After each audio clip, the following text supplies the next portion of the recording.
Selamat pagi, salam dahsyat, luar biasa. Jumpa lagi bersama Naked 21. Saya Joko Cahyoadi. Pagi kali ini, sahabat, saya ingin mengulas lagi ya tokoh inspiratif ya. Jadi siapa bilang trading membutuhkan komputer canggih atau budget yang besar. Nah, berbekal gaji paruh waktu, Takashi Kotegawa ini berhasil meraup jutaan dolar dari kamar tidurnya. Nah, seperti apa kisahnya? Sebelum saya ulas, tentunya selalu izinkan saya untuk memberi salam, memberi hormat pada sahabat-sahabat trader, juga sahabat YouTuber di seluruh Nusantara. Semoga dalam kesempatan pagi kali ini Anda semua dalam kondisi berbahagia dan luar biasa.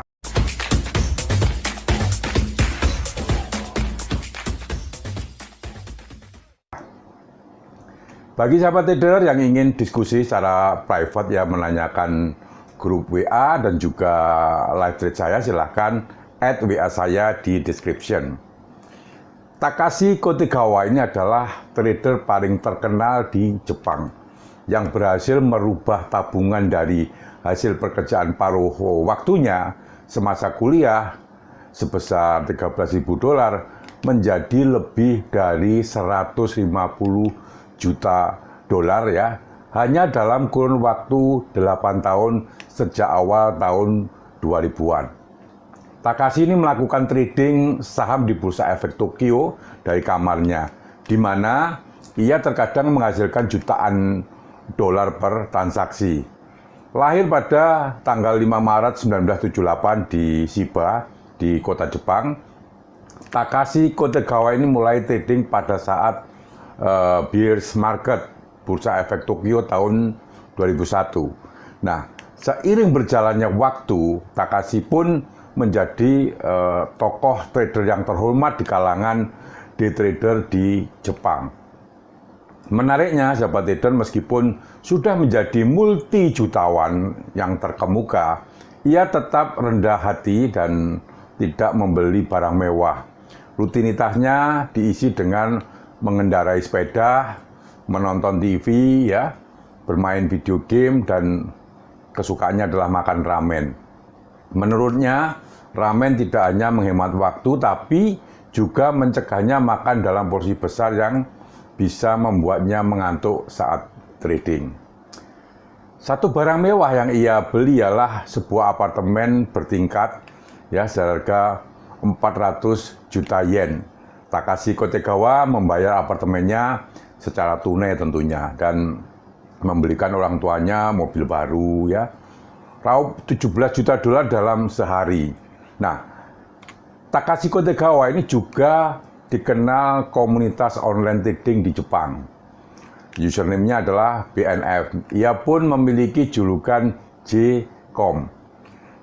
J-Comment ya, berkat salah satu transaksi terbesar yang pernah dilakukannya.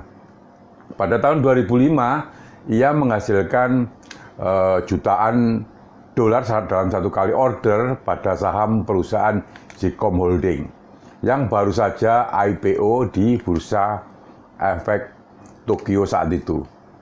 Kesempatan itu terjadi berkat kesalahan yang dilakukan oleh seorang trader Mitsuo Securities ya.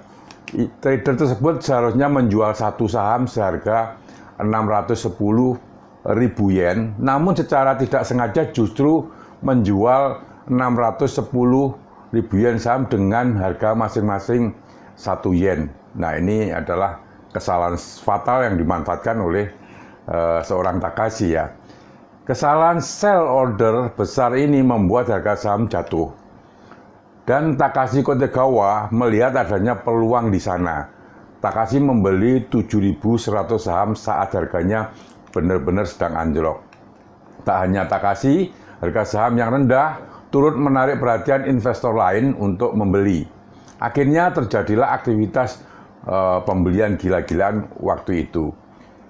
Tak lama setelahnya, Takashi Kotegawa menjual sebagian posisinya dan menahan beberapa saham dalam waktu semalam.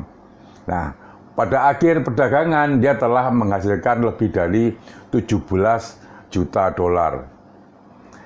Gaya trading Takashi Kotegawa dalam sebuah wawancara, Takashi mengungkapkan bahwa ia tidak tahu menahu tentang masa depan pasar saham di Jepang, lantaran ia tidak melihat pasar dari perspektif jangka panjang. Takashi bukanlah seorang pakar trading ya, sehingga tidak banyak detail spesifik tentang strategi tradingnya. Ia juga tidak membagikan setup tradingnya secara publik atau bagaimana ia menghasilkan jutaan dolar. Sejumlah pihak mendeskripsikan strategi trading Takashi sebagai day trading divergensi. Dia menggunakan indikator seperti Bollinger Band, RSI, rasio volume, dan MA25. Takashi suka membeli saham yang bergerak setidaknya 20% di bawah moving average 25 untuk meraup cuan dari strategi bouncing ya. Tetapi ia tidak memperlakukan semua saham dengan setting yang sama karena pasar terus berubah. Takashi cenderung menyesuaikan persentase yang dia cari berdasarkan kondisi pasar secara keseluruhan dan faktor-faktor lain. Ia bakal menganalisa bagaimana pergerakan saham di berbagai sektor dan seberapa cepat mereka rebound sebelum kemudian mengambil keputusan. Takashi Kotegawa juga sering cut loss ya dengan cepat seperti day trader lainnya. Nah ini satu lagi hal yang dilakukan oleh seorang trader yang sukses adalah menerima kekalahan atau memberikan suatu stop loss atau kerugian. Jadi mempersiapkan beberapa kerugian. Nah ini salah satunya juga yang dilakukan oleh Takashi Kotegawa. Jadi juga seperti trader-trader lainnya. Dia suka memanfaatkan momentum terutama saat pasar sedang bearish atau lemah ya. Menurutnya lebih mudah menghasilkan uang di pasar bearish daripada di pasar bullish.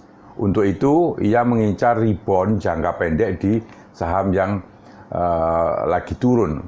Takashi juga memburu aset oversold dengan tujuan mendapatkan keuntungan dan tren kenaikan harga. Ada yang berpendapat bahwa gaya Takashi Kotegawa adalah swing trader, di mana ia menggunakan analisa teknikal untuk menentukan titik terendah sebelum entry posisi. Memang Takashi cenderung menahan posisi jangka pendeknya selama 2-6 hari. Ini kadang-kadang bertahan lebih dari seminggu, sehingga gaya trading yang paling tepat menggambarkannya ialah swing trader. Apa yang bisa dipelajari dari Takashi Kotegawa tentunya? Jika Anda peduli dengan uang, Anda tidak akan berhasil melakukan day trading. Bagi saya, kehilangan $100.000 bisa terasa lebih baik daripada menghasilkan $6.000 jika kalah pada trading yang baik dan menang berkat kondisi trading yang buruk. Itu kata Takashi. Nah, Takashi bukan seorang yang money oriented karena dia tidak suka pamer atau membelanjakan uang untuk membeli barang-barang mewah. Ia pun tidak membawa uang tunai dalam jumlah besar. Takashi khawatir kekayaannya bisa merusak kemampuannya untuk membuat keputusan trading. Dalam analisanya, ia lebih suka fokus pada price action, grafik, kemudian sentimen pasar, dan sektor-sektor penting. Takashi tidak menaruh semua telurnya dalam satu keranjang. Dia mendiversifikasikan investasinya dengan menumpuk sebagian dari keuntungan, ya tentu keuntungan tradingnya menjadi aset berwujud seperti properti setelah market crash pada tahun 2008, Takashi dikabarkan meninggalkan pasar saham dan masuk ke investasi real estate. Pada Oktober tahun 2008, ia membeli gedung perkantoran di pusat Akihabara ya, seharga 9 miliar yen. Alasannya karena ia memiliki terlalu banyak uang dan ingin melakukan diversifikasi karena pertumbuhan pasar saham saat itu melambat pada minggu-minggu atau waktu-waktu itu. pada akhir tahun 2008 kekayaan bersih yang diperkirakan mencapai 21,8 miliar yen. Pada akhir tahun 2018, Takashi Kotegawa menjual properti di Akihabara ya, seharga 12 miliar yen secara keseluruhan. Ia mengumpulkan keuntungan 2 kali lipat dari penjualan dan sewa selama 10 tahun. Tak hanya Takashi Kotegawa, tentunya Anda bisa meniru strategi trading dari trader-trader sukses lainnya ya, seperti Ross Cameron maupun Rainer Theo yang dapat tentunya Anda saksikan di konten video kali ini. Sahabat trader, mungkin hanya itu yang bisa saya sampaikan, kisah inspiratif pada kesempatan pagi kali ini. Bagi sahabat trader yang belum subscribe, silahkan subscribe dan tekan lonceng. Tentunya bila mana Anda menyukai topik-topik seputar bisnis, investasi, dan perdagangan valuta asing. Terima kasih, selamat pagi, salam dahsyat, luar biasa.